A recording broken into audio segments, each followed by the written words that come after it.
السلام علیکم دوستو، ادب نامہ میں خوش آمدید۔ آج ہم صنعت تضمین پر بات کرتے ہیں۔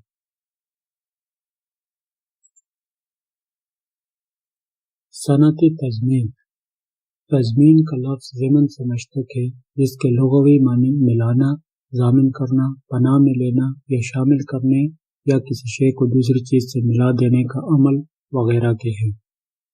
شاعری کی اصطلاح میں کسی دوسرے شاعر کے ایک مصرعے یا ایک شعر کو اپنے کلام میں استعمال کرنا تضمین کہلاتا ہے۔ تضمین کا شمار ثنائے لفظی میں ہوتا ہے۔ تضمین کی اقسام۔ تضمین کی مختلف صورتیں ہیں، جن میں سے دو کا ذکر ہم یہاں کرتے ہیں۔ ایک مصرعے کی تضمین، مکمل شعر کی تضمین۔ ایک مصرعے کی تضمین، اس صورت میں شاعر اپنے کلام میں دوسرے شاعر کے کسی شعر کے ایک مصرعے کو شامل کرتا ہے۔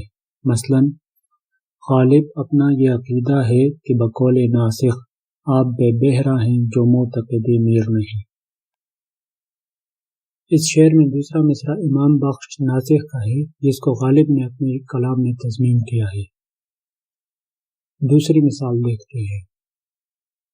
میں کیا کہوں کہ کون ہوں سودا بقول درد، جو کچھ کے ہوں سو ہوں غرض آفت رسیدہ ہوں۔ شعر کا دوسرا مصرعہ خواجہ میر درد کا ہے، جس کو مرزا رفیع سودا نے اپنے شعر میں تضمین کیا ہے۔ مکمل شعر کی تضمین، اس صورت میں شاعر دوسرے شاعر کے مکمل شعر کو اپنے کلام میں شامل کرتا ہے۔ مثلاً، مگر وہ علم کے موتی کتابیں اپنے آبا کی، جو دیکھے ان کو یورپ میں تو دل ہوتا ہے سی پارا، غنی روزے سیاہ پیر کنارا تماشا کن، کہ نور دید اش روشن کند چشم زلیخارا۔ یہاں پر دوسرا شعر غنی کشمیری کا ہے، جس کو علامہ اقبال نے اپنے کلام میں تضمین کیا ہے۔ دوسری مثال دیکھتے ہیں۔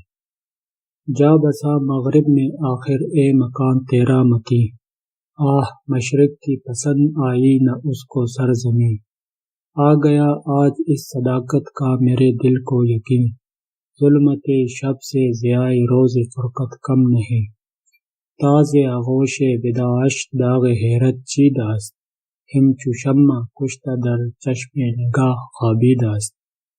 اس بند کا آخری شعر مرزا عبدالقادر بیدل کا ہے، جس کو علامہ اقبال نے اپنے کلام میں تضمین کیا ہے۔